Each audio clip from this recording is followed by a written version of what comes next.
Jonesy, do you want to just give us your take on that first, please? Yeah, frustrating one, I'll be honest with you. You know, we come out to play and we're playing with some very extremely young blokes. Some blokes actually who, during mainstay of lockdown, were probably playing in under 15s competitions. You know, there's about 3 17-year-olds out there. Big ass when Sutty comes off, and he's sort of our third fullback. And then who else? Tommy Briscoe catching a kick-off, ankle goes. So you've got back rows in centre, young kids who are very, very young playing on wing, but wow did they tip in. And the fact that I think, you know, Phil reminded me we had 10 of the 17 that have come through our system. That's probably the biggest, most gratifying part of it for me. It reminded me, I was just telling boys there, I watched a film called Last Saints in Newark, I think it was. It was a prequel of a series, a film prequel of a series that I used to be a big fan of 15 years ago. A series that a lot of them kids in there won't be old enough to watch even now, because they're only 17.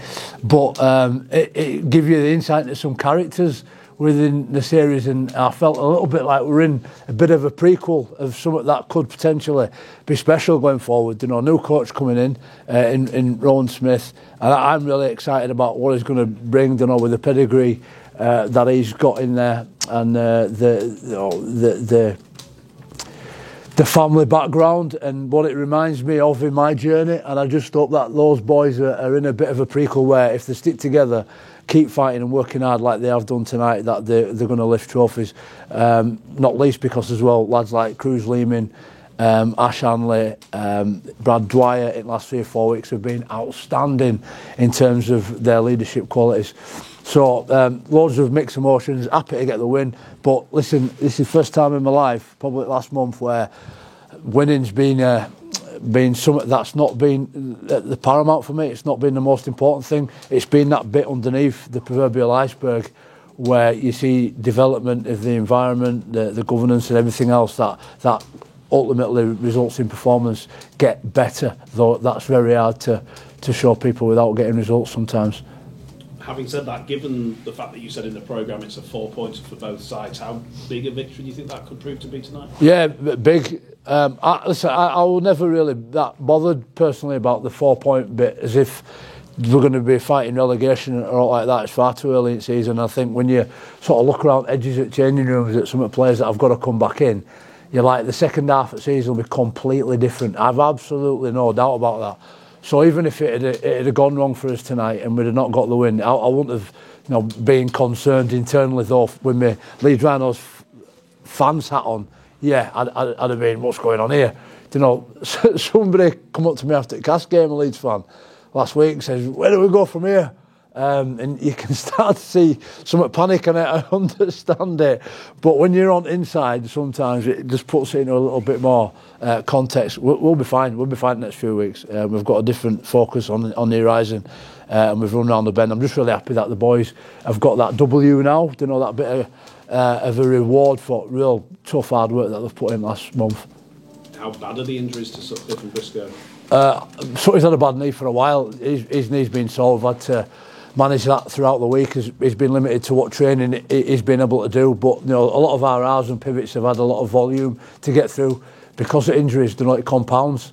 And you're missing Blake, when you're missing Caesar, when you're missing Myler, Jack Walker. You know, all of a sudden those guys are having to train more, they're having to play more, and it just compounds it to a point where they're breaking down. But it is worrying as well. It is worrying medically. You know, you've got to look at it and think, why is there so many players that are in that position at the minute so early on in the season? But whether it's bad luck or there's some mechanics in there that we can fix, I don't know. But look, credit to our young boys. I can't speak highly enough of lads like Morgan Gannon, Jared O'Connor, young Max Simpson, Jack Sinfield.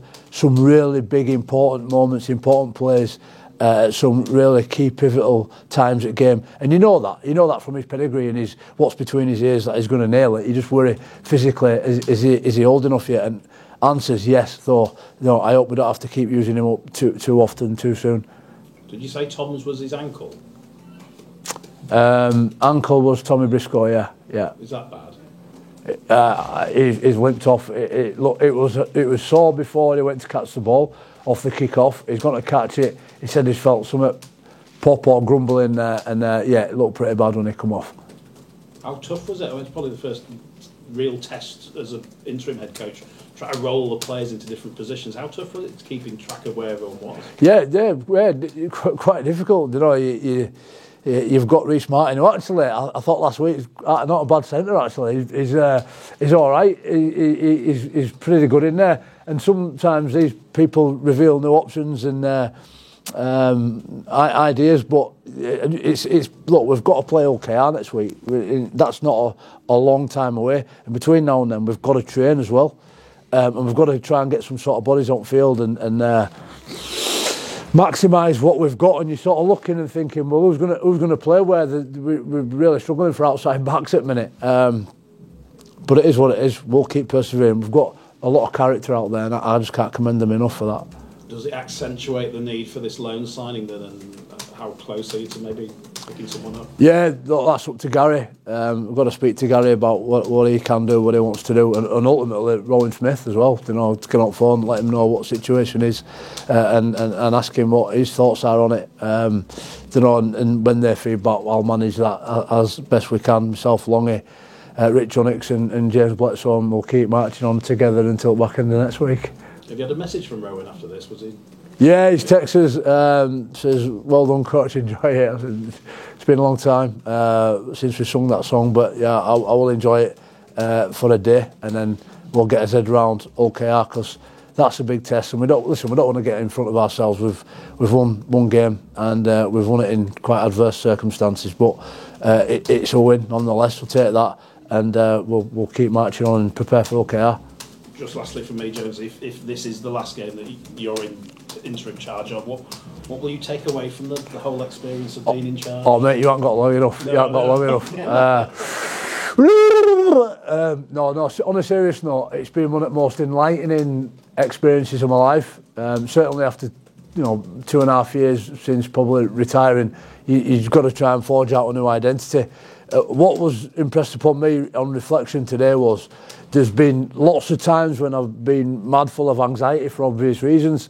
You know, all these new experiences, your eyes being open and exposed to the totality of what coaching looks like behind the scenes in reality.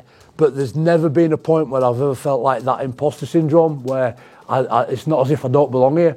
I've actually thrived. I think, though I've felt like an adrenaline junkie hanging on the side of a cliff with my fingernail at times, that's in part what I believe I exist for, to those moments in sport. And I was fortunate to experience it as a player. That being said, with what's between my ears, my head says there's a lot of experience yet for me to accumulate before you can take on a job like the Leeds Rhinos long-term permanently. So I'm really looking forward to rolling my sleeves up, getting behind Rowan, who will do a fantastic job. Really looking forward to welcoming him in and being everything that I can do as an assistant for as long as he needs that and sees fit. Jonesy, you talk about loans and recruitment or whatever else. There's a lot of talk about Zach Hardacre at the minute because he's left wing and the like. He's someone you know well as a player and as a person. Is he someone that you could see returning to Headingley? I hope Zach's well, first and foremost. As you know, I've got some really fond memories of Zach.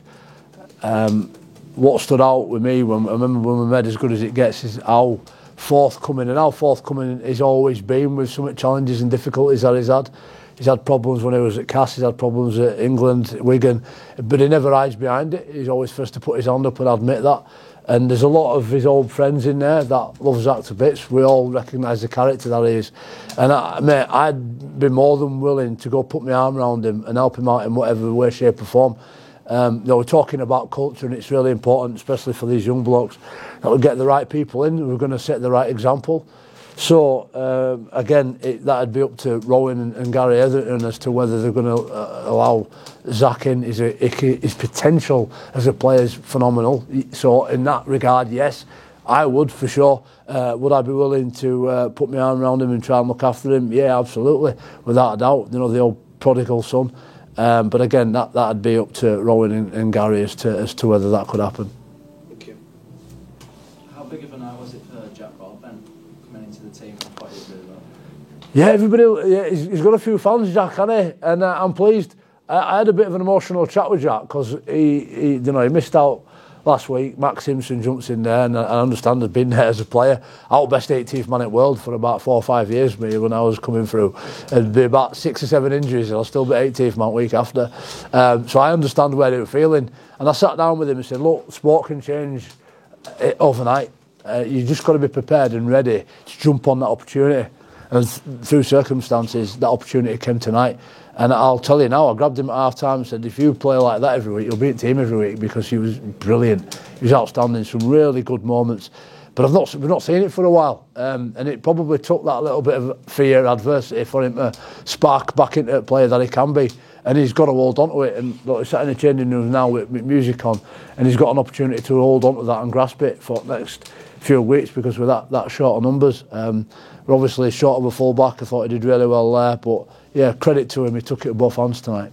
Do you expect to still be short of a full-back next week? Richie Myler still not close enough to play? Yeah, some of them aren't far off, but they're not close enough to worth risking for me. Like I said, I think second half of the season will be fine, but we can't risk bringing people in half-heartedly for a game and then seeing them out for another 6 weeks. So we've got enough in there to compete.